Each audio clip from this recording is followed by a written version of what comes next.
stand. Bill C-45. On debate, Senator Dagenet. Thank you, Mr. Speaker.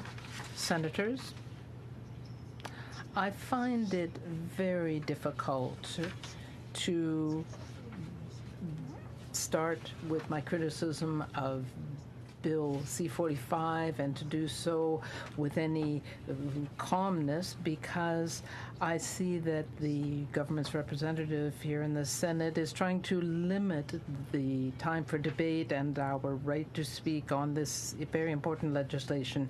He's proposing that we should have 10 times less time for this bill than to change 2 words in the national anthem. If this bill is the result of some crazy election promise, then it is something that is still going to have a lot of impact on Canadians and on the work world. This is not a serious approach by the government. It lacks respect for Canadians, for democracy, and for everyone. But unfortunately, this lack of respect for democracy seems to be the government's modus operandi by the representative here and the government. I find it very regrettable, and I hope that it will change. We have heard from 3 ministers sent by their leader giving us rhetoric that was empty, and they didn't answer any of our questions. No answer to any of our questions. They just keep repeating what they have said from the beginning. We want to resolve a problem that already exists. We want to prevent organized crime from getting money from selling marijuana. And that's about all we hear. I hope that everyone here knows better than to accept this kind of argument to please 25% of the Canadian people that use marijuana. The current government is putting 75% of Canadians at risk. Doctors, organizations that have a lot of credibility with respect to drug use, provincial governments, municipalities, police forces, all these people have expressed serious reservations about the idea of legalizing marijuana. They have expressed their concerns about what may happen to our young people and future generations. But strangely, although the information is clear, nobody on the government side seems to be listening to these experts. Welcome to the marijuana producers. We don't care about citizens. That seems to be the approach here. But why is that, you may ask? Why are all the government members turning a deaf ear to the serious consequences of this marijuana legislation? Why are they turning a deaf ear to the economic costs that this legislation will bring in the area of public health and police services?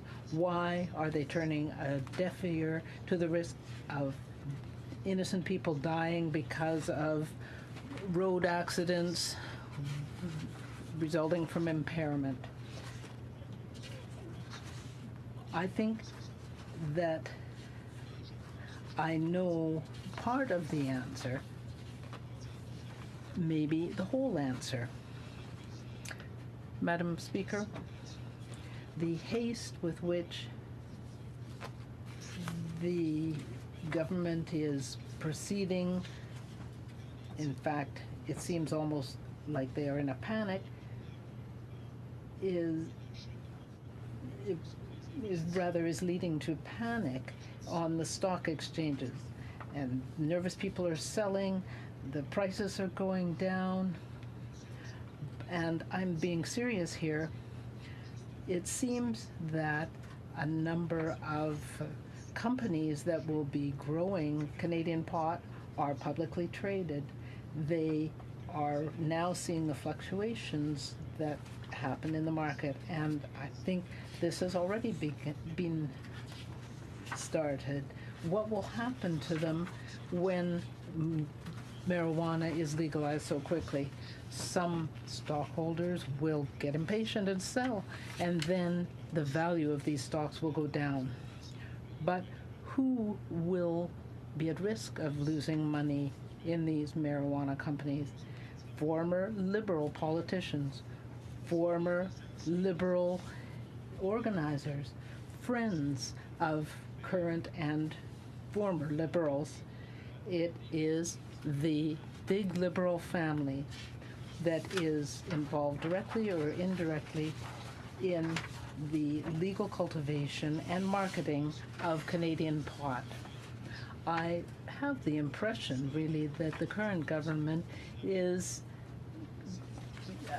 coming up with another form of the sponsorship scandal, as if they had forgotten that incident. We have seen this kind of thing before, and there is more. There is the whole issue of organized crime. That's the other argument they bring up. But have you read the recent media reports about the $297 million invested in Canadian companies that will be allowed to produce marijuana? The money that comes from tax havens. These tax havens that the minister responsible for the CRA and cannot take effective action against. There is ministerial incompetence here. Plus, there is the fact that the government says that it doesn't even want to know the names of those that are investing in these offshore companies. Why are they afraid to do that? Maybe there are too many friends there. I hope that you are not naive enough to believe that the money from these tax havens is clean money, because those who use tax havens are not the most honest people. They are often very dishonest. Here is a question. How much of the $279 million invested in these companies is clean money? No one can say. Nobody knows if this money doesn't come from the mafia, from bikers, money that is laundered through tax havens. Nobody does know. I don't think that this government really wants to know.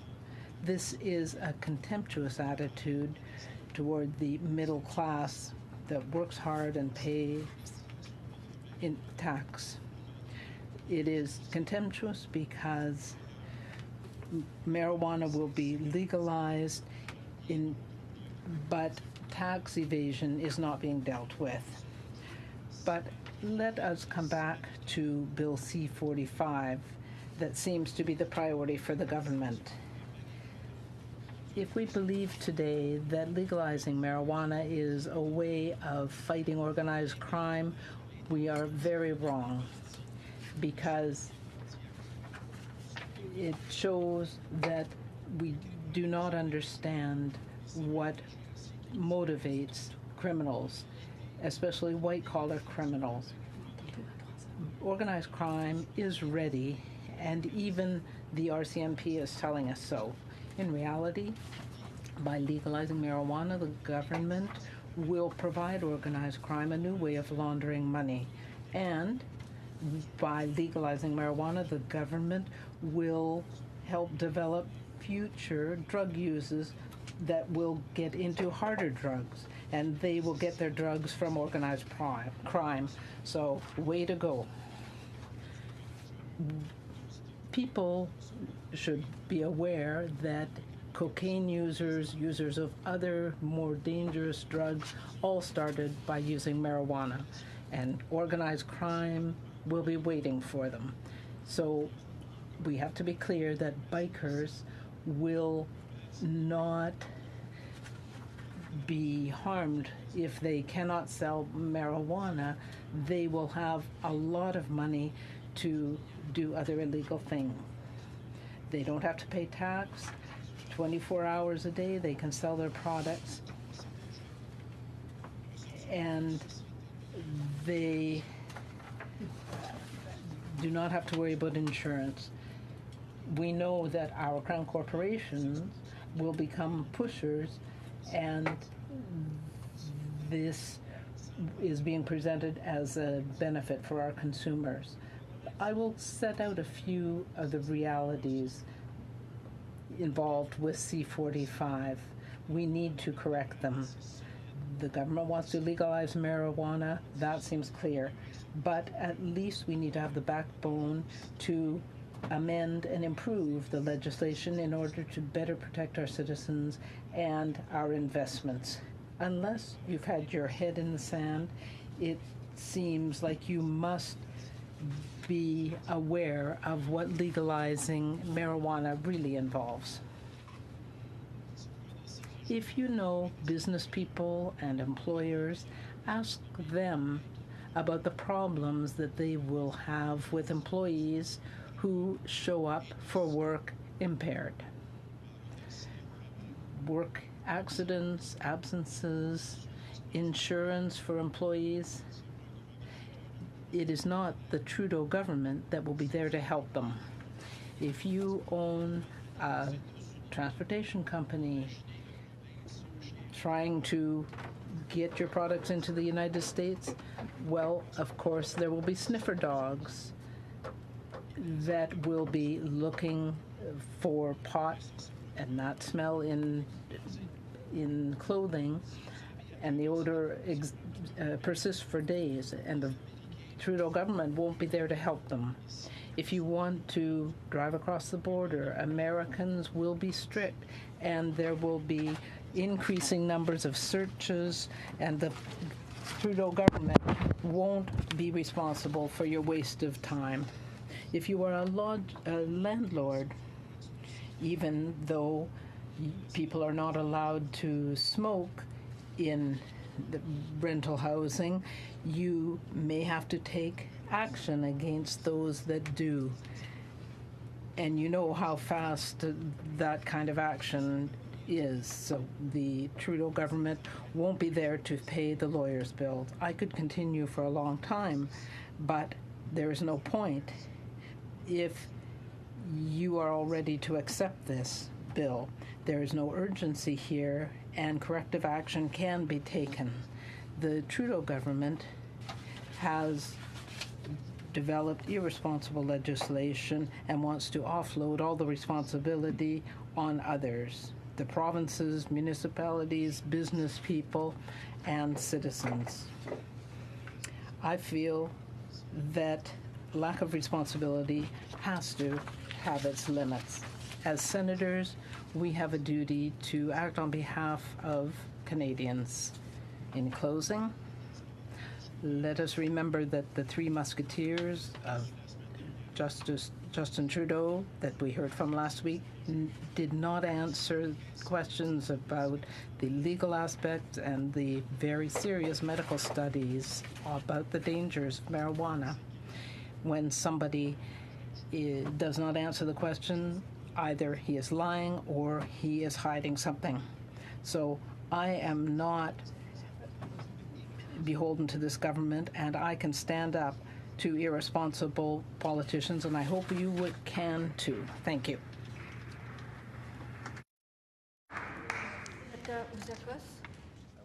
The honourable senators rise on a point of order to simply apologize to the chamber.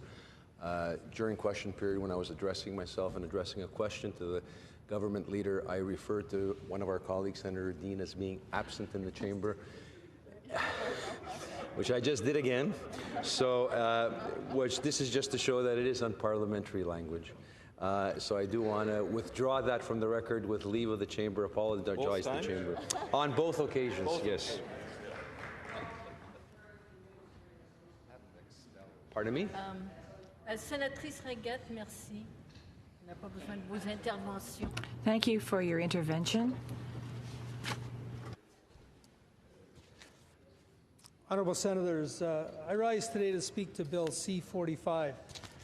I had not planned to speak at second reading, but having heard the heartfelt speeches and some of the questions to officials and their answers last week, I felt compelled to identify some issues and as well allow my experience to assist all of us in our knowledge gathering on this important piece of legislation.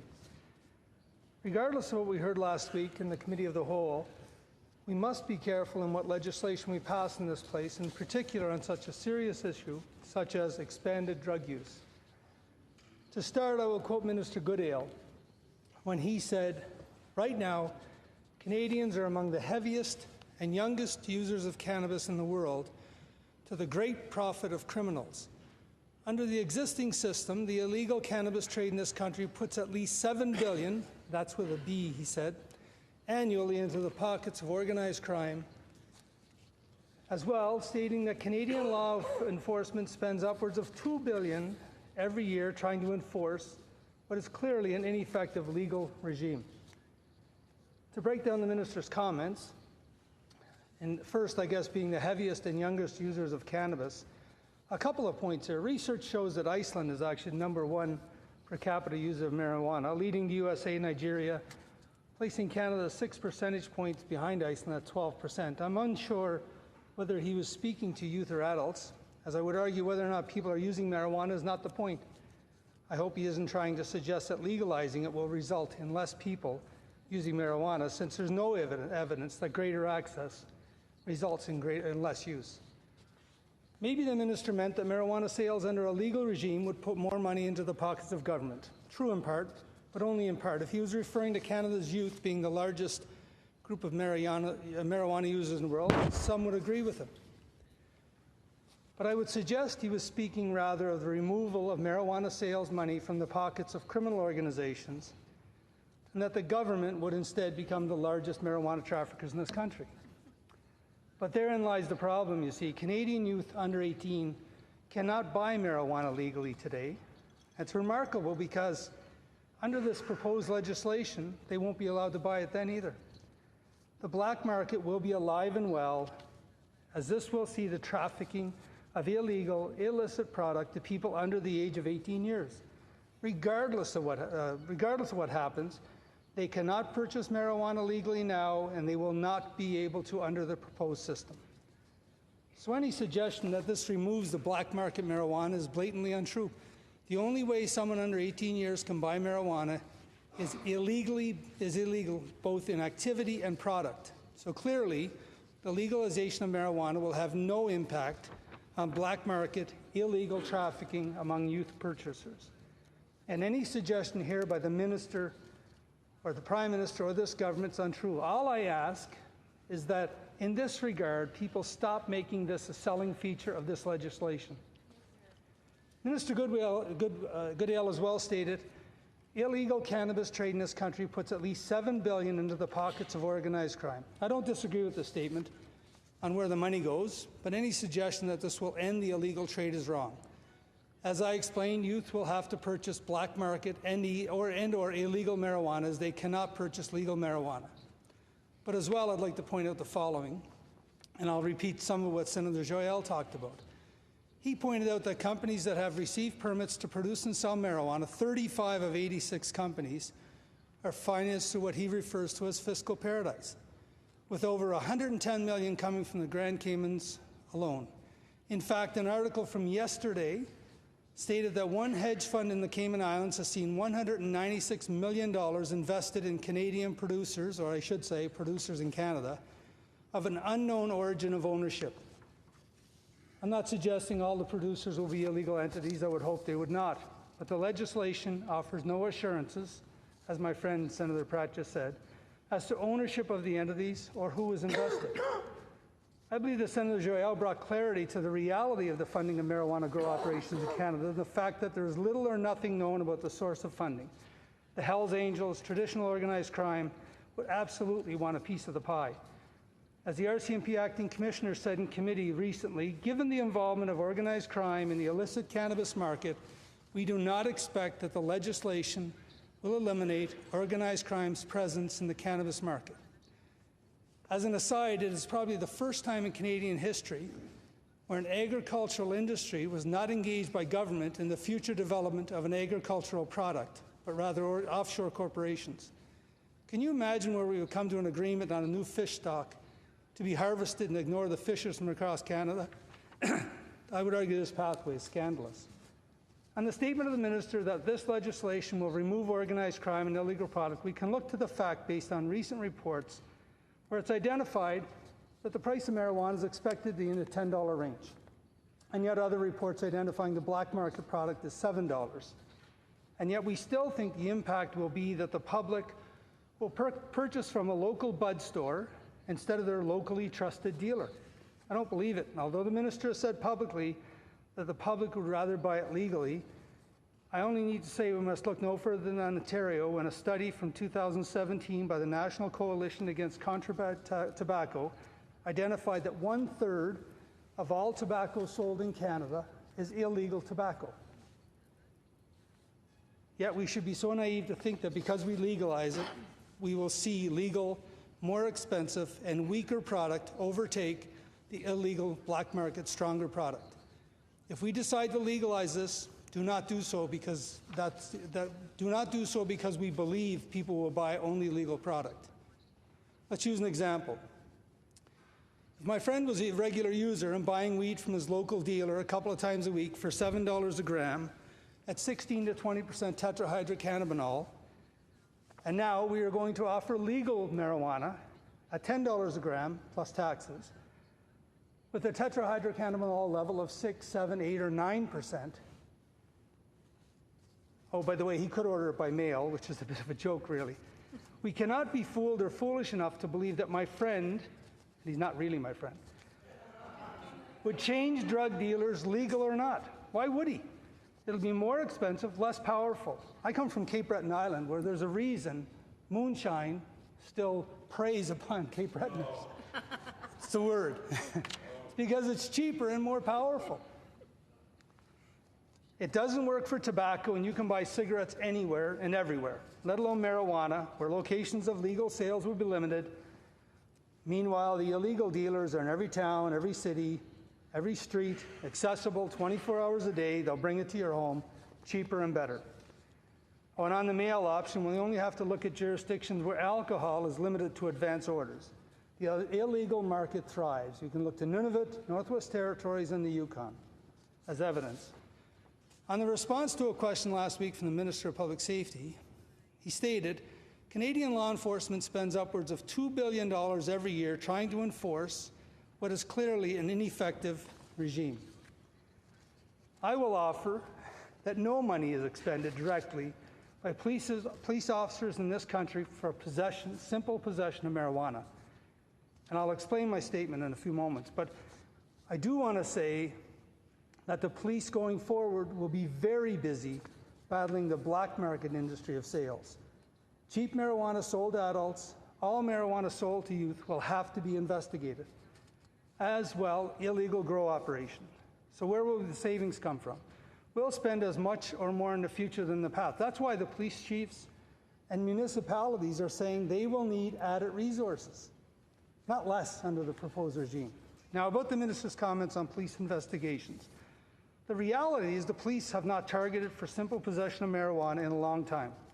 In fact, I do not know one police officer I have ever worked with who believes anyone should have a criminal record for simple possession of marijuana. Most charges are as a result of secondary offenses, incident to arrest or detention, or other matters they've been called to.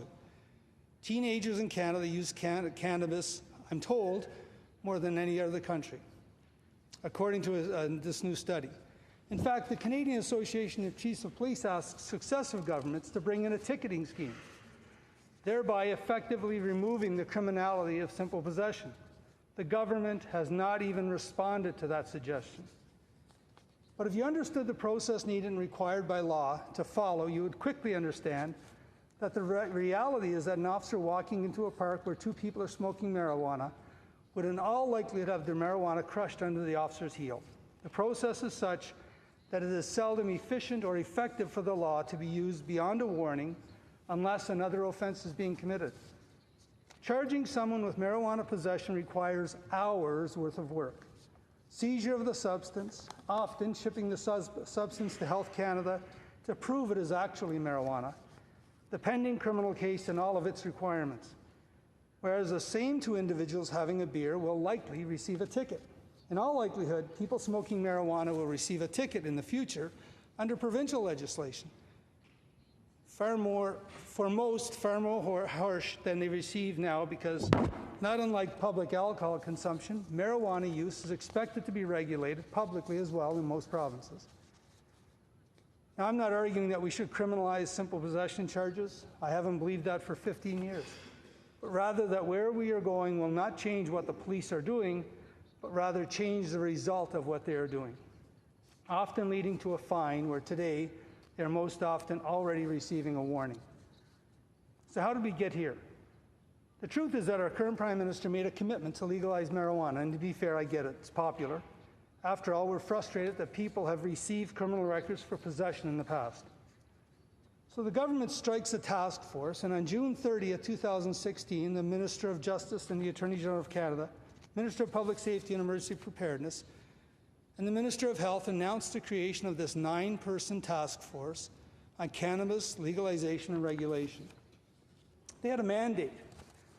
Their mandate was not to look at the current legislation and make recommendations to the government on challenges with the current legislation, but rather, and I quote, to consult and provide advice on the design of a new legislative regulatory framework for legal access to cannabis, consistent with the government's commitment to legalize, regulate, and restrict access. In essence, it was the implementation committee arriving to consult, as my deceased dad would say, a bit ass backwards.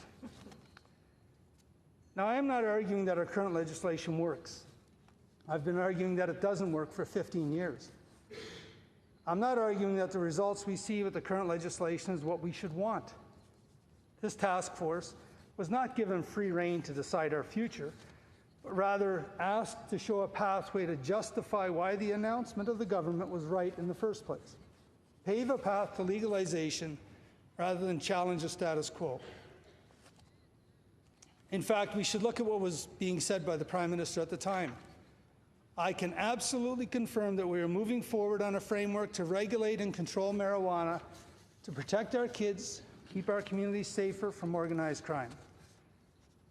As I noted, this legislation will not limit illegal use of marijuana for youth. It will still be an illegal product used illegally for young people. And I can honestly tell you that I know nobody who wants a young person to have a criminal record for use of marijuana. Another statement by the Prime Minister, it was never about a moneymaker, it was always about public health, and yet all I hear governments talk about is taxes. The addiction we should be talking about is the addiction to taxes that governments have at all levels. If it is not a moneymaker, why is it that the tax discussion has been dominant surrounding marijuana sales for 7 months? What I'm arguing now is that the police, medical specialists, scientific researchers do not feel we are ready. They disagree on the age being prescribed. Many disagree on the personal growth options for the public not being truly regulated. If it's regulated, don't allow personal growth. You'll be able to grow your own. That will absolutely bring black market potential. Think about multi-units, think about university dorms, and you can think about some of the challenges. As well, though, I remember when the previous opposition and third party called out the former government for not listening to science. Now, I ask today, what is the government listening to? I'm not allowed to pick up this 176-page report on my desk, but you can come and look at it if you wish, because it might be used as a prop. But I do want to refer to a report from October 2017, the legalization of marijuana in Colorado, the impact. Now, there are a number of areas touched on here. The first is impaired driving. Marijuana-related traffic deaths when a driver was positive for marijuana more than doubled from 2013 to 2016. Marijuana-related traffic deaths overall increased 66% in that same period. In 2009, Colorado marijuana-related traffic deaths involving drivers testing positive for marijuana represented 9% of all deaths. By 2016, that number was 21%. On youth marijuana use, youth past... May I have... Are my honourable colleagues Agreed. 5 minutes. Very much. Youth past month marijuana use increased 12% from the day they started legalization till 2015. Among adult marijuana use, college-age past month marijuana use increased 16% during that same period. In fact, Colorado college-age past month marijuana use for 2014-2015 was 61% higher than the national average. Among emergency department hospital marijuana-related admissions, the yearly rate of emergency department visits related to marijuana increased 35% over that same period. The yearly number of marijuana-related hospitalizations increased 72% between 2009 and the 2016. Marijuana-related exposures increased 139% over that period. Highway interdiction seizures of Colorado marijuana being transported illegally increased 43%. Crime in Colorado over that same period, from legalization to 2016, increased 11%, while crime almost everywhere in North America has been going down. I'm asking each of us to look carefully at the legislation as it's proposed. I'm a realist in that the government will do everything in their power to pass this legislation. But I want all of us to do everything in our power to ensure that whatever the legislation looks like, it is best for Canada and for Canadians. To be clear, I do argue that the movement is too fast. The medical community argues that they're not being heard. The police chiefs argue they are not being heard. Organizations representing landlords argue they are not being heard. The challenges facing youth, I don't believe, is being heard. As a personal note, I have, with the late Morel Belanger, raised millions of dollars to open 2 drug treatment centers here in Ottawa. Un pour les francophones and the other francophone youth. We also had over 800 youth go through those programs. That same program, called STEP, Support Treatment Education Prevention, today provides counseling in all 58 high schools in this city. We're the only city in Canada that does that. And yet the reality is, across Canada, it's a minimum of 5 months to get your 16-year-old into drug treatment. Instead of talking about legalizing something, we should be talking about helping young people. Having spoken to youth at those 2 local facilities and at the high schools in the area, they tell me the impact marijuana use, and of course other drugs, have on their lives. And instead we're talking about who gets the taxes. I would argue this cannot be what is apparently an easy tax grab, but what rather makes us a healthier country.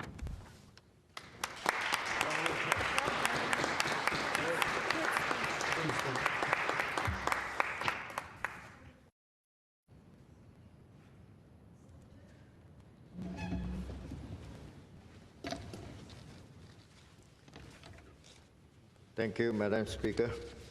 Honourable Senator, I rise today to speak on second reading of Bill C-45. Marijuana is the most commonly used illegal drug in Canada, and use is more prevalent among youth aged 15 to 25. Criminal prohibition has not discouraged or decreased the use of drugs. Instead, it has worsened our health and social outcomes. In response to calls for reform, the federal government introduced legislation which, if passed, would legalize and regulate recreational marijuana for adults. But this approach is not without its own risks. The federal government has said that protecting children and youth is a central pillar of this legislation. In it, it has proposed a number of rules, including prohibiting the selling marijuana to youth. But there are a number of gaps in the legislation that will need to be addressed to ensure that the health and safety of children and youth is not endangered. Today, I want to focus on 4 issues that require our attention. The first issue I want to discuss relates to the failure to introduce an early public education and awareness campaign. This legalization has the potential to normalize marijuana use among young people who already hold misconceptions about these drugs, including the perception that it's harmless. They are also confused about the conflicting federal and provincial rules and by the presence of dispensary in their community. The federal government has set aside $46 million over 5 years for a nationwide public education and awareness campaign focused on the risks and harms associated with marijuana use. However, it will only launch it until this spring. Given that the federal government is committed to legalize recreational marijuana by July 2018, it is incomprehensible, even reprehensible, that such a short amount of time has been allotted to informing the public about the negative health effect of marijuana. This exact same point was made last year by Deputy Chief of Police Mike Sir from the Canadian Association of Chiefs of Police, when he told Health Committee in September that, quote, "The lesson we learned from Colorado and Washington State was that you need to start public education now. We need to start a year ago, quite frankly," end quote. Simply, public education and awareness campaigns must be at forefront of this legislation shift. We need more time to prepare before opening the floodgates. It is better to set out a strong legislative and regulatory framework now than to attempt to repair the damage caused later. As the Bar of Quebec has argued, quote, "Awareness, education, and prevention are the best way to keep young people from consuming marijuana. It should not be a matter of turning to the criminal justice system to make up for an inadequate prevention and education system," end quote. I would not agree more. The federal government has done little to empower children and youth to make informed decisions about their well-being and future. For this precise reason, I worry that political promises are being given greater importance than the health, safety, and rights of our children and youth. The federal government wishes to plow ahead full steam to legalize recreational marijuana, but has yet to provide Canadians with the resources and tools to mitigate harm and risk. This, to me, is simply unacceptable. We cannot cut corners while examining legislation with such a profound impact on our society. This brings me to my second point, which relates to the need to fund prevention and treatment programs. I'm very concerned that this legislation does not clearly allocate taxes collected from the sales of recreational cannabis to funding research and services focused on preventing and delaying the onset of recreational use of cannabis by youth. The Canadian Coalition for the Rights of Children has specifically emphasized the need for funding for the services that will be needed on an ongoing basis, such as harm reduction and dependence treatment. Similarly, the Canadian Psychological Association has called for investment in harm reduction approaches to the treatment of problematic use of marijuana, which remain inadequately resolved. Colleagues, there is strong evidence that cannabis is harmful. The Canadian Pediatric Society has noted that Use during use can cause functional and structural changes to the developing brain, leading to lasting damage. It has also been linked with dependence and other substance use disorder. The initiation and maintenance of tobacco smoking and increased presence of mental illness and diminished school performance and lifetime achievement, among other issues. We need to carefully consider how this legislation will impact our society. Already, children and youth in Canada are struggling to access basic care for mental health and addiction. What will happen if children and youth start to experience mental health issues that are specific to marijuana use? Are our police officers, firefighters, paramedics, and other emergency first responders ready? What about our doctors and nurses? Do they have the training needed to treat cases of intentional and unintentional ingestion of cannabis products and other cannabis-related health problems? I worry that the services and support needed will not be in place before this legislation comes into effect, and that children and youth will not have comparable access across the country. Now, my third point. Under this legislation, it will be legal for adults to grow up to 4 plants per household and to prepare varying types of products. This is of great alarm to me. The Canadian Association of Chiefs of Police has recommended that any provision related to personal cultivation be removed.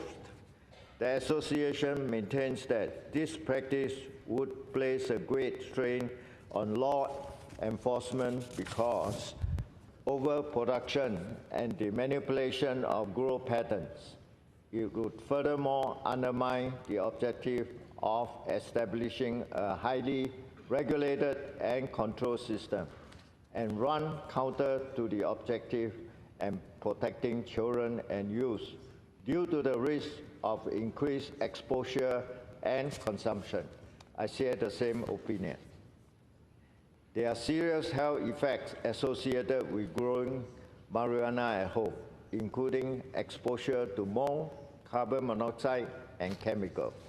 There is also the issues of parents who will smoke marijuana in the presence of children and youth and will risk exposing them to the danger of passive smoking.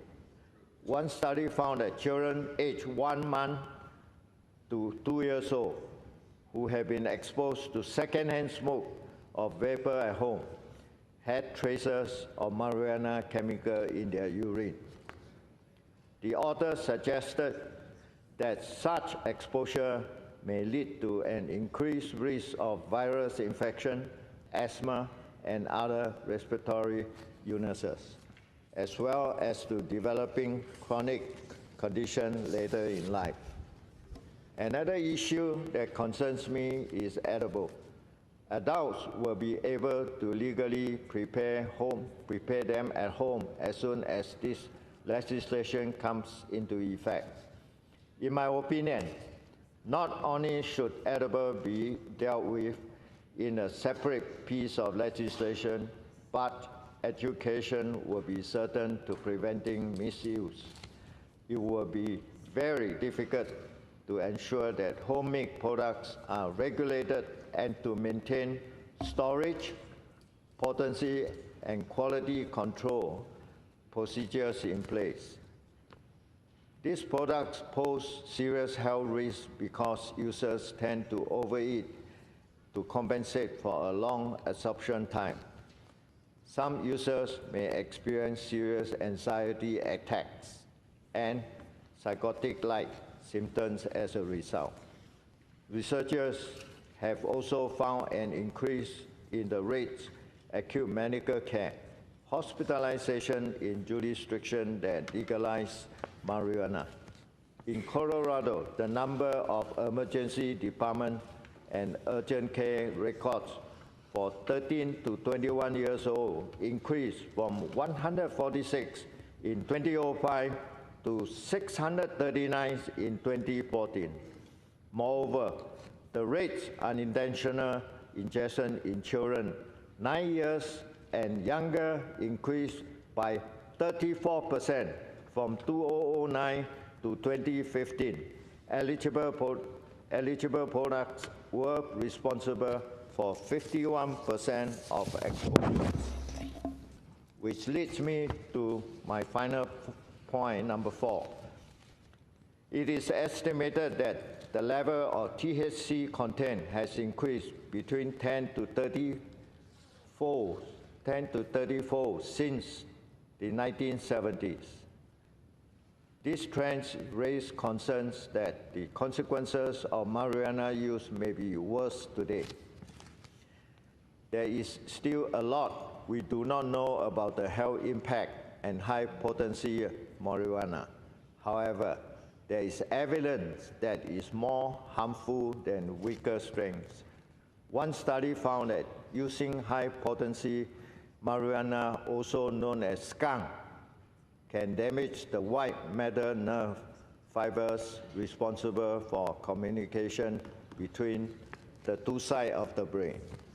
Another study found that the risk of having psychotic disorder was 3 times higher in users of skunk-like marijuana compared with a person who had never used marijuana. Why then does this legislation not limit high-potency marijuana products?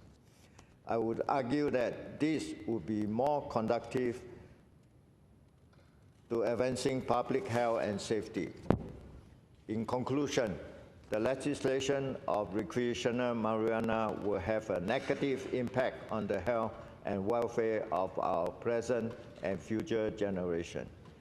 This means that we need to be especially careful to make sure that this legislation will achieve its stated objective, including the protection of children and youth.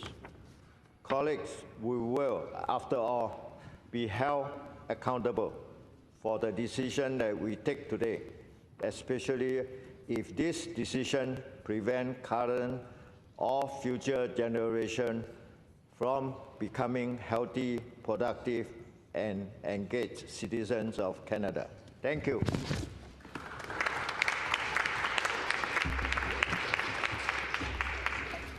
Senator Omidvar, are you adjourning? Petit-Clair. Oh, Sénatrice Petitclerc, pardon.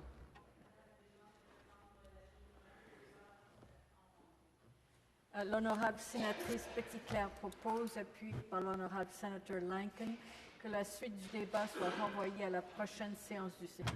Debate be postponed to the next sitting of the Senate. Is it your pleasure to adopt this motion?